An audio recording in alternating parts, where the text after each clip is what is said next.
Halo anak-anak, bertemu kembali bersama Miss Maria.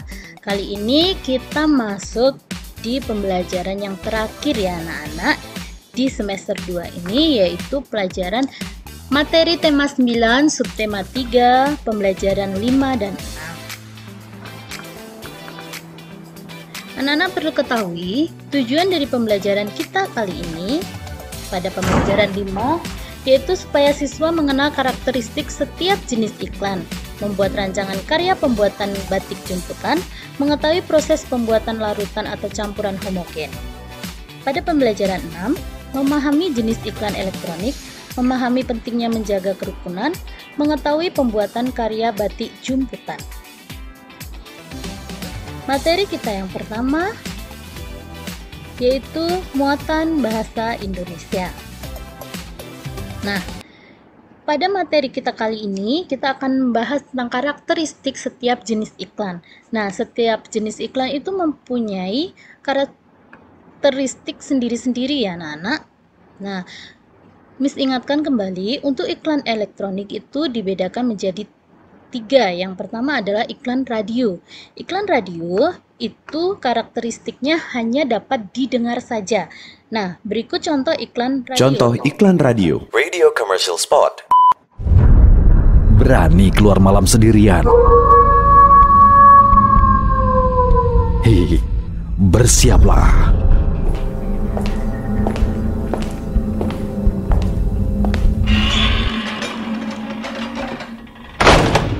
Jumat malam 14 Juli 2012 akan datang sesuatu yang dahsyat. Hadir kembali Midnight Sale. Dapatkan notebook, netbook, tablet, PC desktop, printer, monitor, digital kamera, proyektor, harga ajaib, dan lebih dahsyat. Catat, Jumat 14 Juli 2012 hanya di Komputa, Jalan Cekditiro nomor 10 Jogja, mulai jam 7 malam sampai tengah malam. Info lebih jelas hubungi 51338.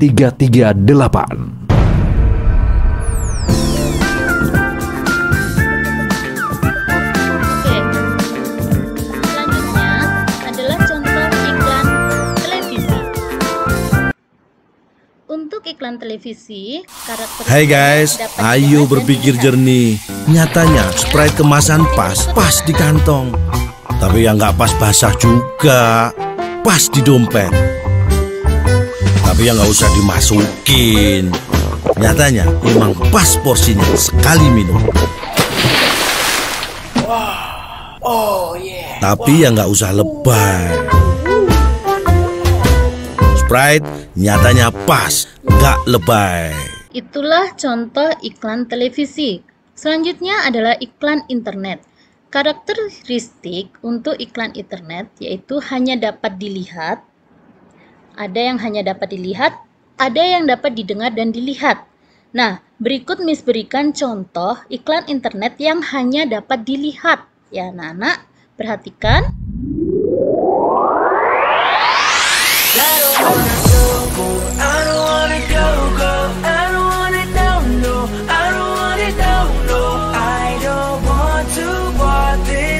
If I gotta do it solo, 'cause I was so high and now I'm so low, and I don't wanna walk around alone solo. I said I don't want to walk this earth if I gotta do it solo, and I don't wanna go, I don't wanna go, I don't wanna go, no, I don't wanna go. Nah, itulah tadi contoh iklan internet yang hanya dapat dilihat. Kalau yang dapat didengar dan dilihat seperti tadi contoh di iklan televisi. Selanjutnya, kita ke jenis iklan elektronik. Berdasarkan isinya, iklan elektronik itu terdiri atas 3 jenis ya anak-anak. Yang pertama ada iklan perusahaan. Iklan perusahaan bertujuan untuk membangun nama perusahaan. Poinnya, yang kedua lebih menekankan pada aspek perusahaan dibandingkan hanya sekedar menawarkan produk atau jasa. Kemudian, poin yang ketiga, umumnya iklan perusahaan itu dirancang agar menguntungkan perusahaan tersebut. Kemudian yang kedua, adalah iklan komersil. Nah, iklan komersil adalah iklan yang menginformasikan barang atau jasa yang ditawarkan oleh pemasang iklan. Tujuannya mendapatkan keuntungan ekonomi dan meningkatkan penjualan karena komersil. Pastinya untuk peningkatan penjualan ya anak-anak. Iklan komersil ini dapat ditampilkan pada media massa. Yang ketiga, iklan layanan masyarakat. Nah, iklan layanan masyarakat adalah iklan yang bertujuan memberikan penerangan atau pencerahan atau pemahaman tentang sesuatu pada masyarakat. Tujuan dari iklan layanan ini adalah memberikan pelayanan kepada masyarakat dengan menghimbau agar melakukan atau tidak melakukan sesuatu. Iklan layanan masyarakat biasanya diterbitkan oleh instansi atau lembaga pemerintahan dan lembaga swadaya masyarakat. Nah, bisa salah satu contohnya adalah iklan layanan masyarakat itu seperti dari Dinas Kesehatan tentang sosialisasi vaksin untuk virus COVID-19 yang saat ini sedang merebak. Itu contohnya ya anak. Selanjutnya, kita ke muatan SPDP. Jika di pembelajaran sebelumnya kita mempelajari tentang batik jumputan, ya anak-anak ini bisa perhatikan dalam pembuatan batik jumputan ada alat dan bahannya. Yang perlu kita persiapkan yaitu pertama karet gelang atau tali rafia, itu digunakan untuk mengikat kain. Kemudian yang kedua benda-benda ikat, digunakan untuk membuat motif yang menarik pada kain. Benda-benda tersebut dapat berupa benda-benda kecil, seperti contohnya kalau punya kelereng, kalau nggak punya ya batu-batuan kecil-kecil dan uang logam, itu bisa digunakan. Kemudian plastik digunakan untuk menutup bagian kain agar tidak terkena cairan pewarna. Lalu harus ada kompor karena digunakan untuk memasak air, dan panci digunakan untuk wadah dalam proses pencelupan.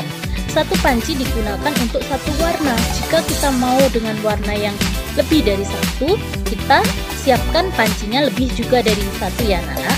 Kemudian jenis pewarna. Panci yang digunakan merupakan panci khusus yang tidak digunakan untuk memasak. Kenapa? Karena panci itu akan kita masukkan pewarna pakaian. Jadi akan sangat berbahaya jika panci itu digunakan untuk memasak. Jadi kita gunakan panci yang khusus yang tidak untuk memasak. Kemudian spatula digunakan untuk mengaduk kain yang sudah diikat pada proses pencelupan. Kalau tidak punya spatula bisa menggunakan kayu. Kemudian kain yang digunakan untuk membuat batik jumputan diantaranya ada kain katun atau kain mori. Kemudian pewarna kain digunakan untuk mewarnai batik. Nah, itulah alat dan bahan yang perlu dipersiapkan dalam pembuatan batik jumputan ya anak-anak. Selanjutnya, ini adalah contoh pembuatan batik jumputan. Anak-anak bisa perhatikan contohnya di video ini. Video ini sumbernya dari YouTube Antin Budianti ya anak-anak. Nah, ini bahan dan alatnya yang perlu dipersiapkan. Kemudian ambil kainnya, kita taruh ke lereng, kemudian diikat dengan karet. Jika tidak punya karet, anak-anak bisa menggunakan tali rafia. Kemudian masukkan pewarna pakaian ke dalam panci. Ya, pewarnanya sudah merata dengan air, lalu kita celupkan. Ingat airnya harus mendidih ya anak-anak. Nah, kita diamkan. Nah, setelah kita diamkan, kita angkat dan keringkan. Setelah kering, kita buka karetnya. Ya, kita buka karetnya. Nah, kain yang terkena karet tadi akan berwarna putih karena warnanya tidak bisa masuk. Nah, seperti ini hasilnya batik jumputan sederhana yang bisa kalian coba di rumah ya anak-anak. Ingat, apabila kalian ingin mencoba, harus didampingi oleh orang dewasa. Selanjutnya, kita ke muatan IPA. Pada pembelajaran IPA kali ini, kita akan membahas proses pembuatan larutan atau campuran homogen. Nah, campuran homogen adalah campuran yang tidak dapat dibedakan lagi antara zat-zat penyusunnya. Campuran homogen juga disebut dengan larutan. Seperti ini contohnya. Berdasarkan gambar tersebut, air teh merupakan campuran homogen yang tersusun atas air teh dan gula. Akan tetapi, setelah ditambahkan bongkahan es, campuran pada air teh tersebut menjadi campuran heterogen. Nah, peristiwa tersebut terjadi karena bongkahan es dapat dipisahkan dengan tangan atau sendok. Campuran itu selanjutnya, campuran dapat dipisahkan menjadi komponen penyusunnya dengan cara yang pertama filtrasi atau penyaringan dengan disaring ya anak-anak.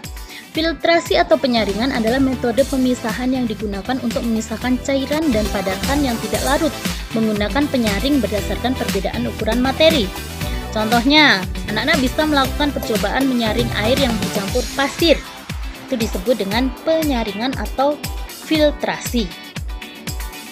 Yang kedua, corong pisah atau ekstraksi. Corong pisah adalah metode pemisahan campuran dua jenis zat cair yang tidak saling melarutkan. Contoh, pemisahan campuran air dan minyak. Ini anak-anak sudah lakukan pada pembelajaran 5 dan 6 di subtema 2 ya anak-anak.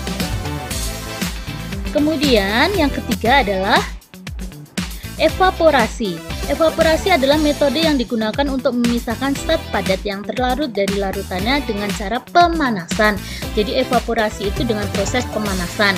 Contoh, pemisahan air laut untuk menghasilkan kristal garam dengan cara penguapan. Nah, selanjutnya, muatan PPKN. Pada muatan PPKN ini, kita mempelajari tentang pentingnya menjaga kerukunan.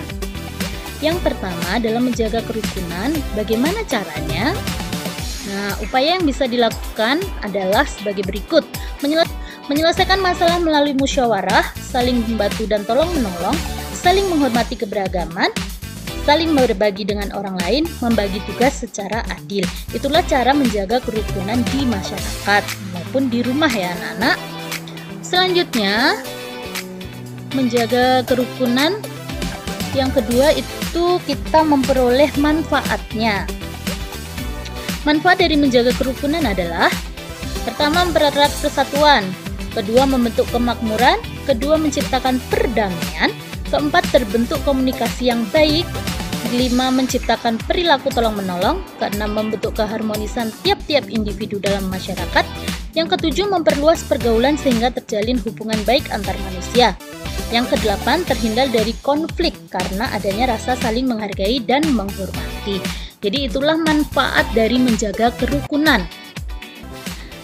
Baiklah anak-anak, itulah materi yang dapat Miss sampaikan pada pembelajaran kita kali ini. Ingat, karena materi kita sudah habis, anak-anak bisa melakukan latihan-latihan soal yang ada di buku kalian ya anak-anak. Kemudian kita akan menghadapi penilaian akhir semester. Untuk itu, dengan mempersiapkannya, anak-anak harus rajin belajar, jaga kesehatan, dan sampai jumpa.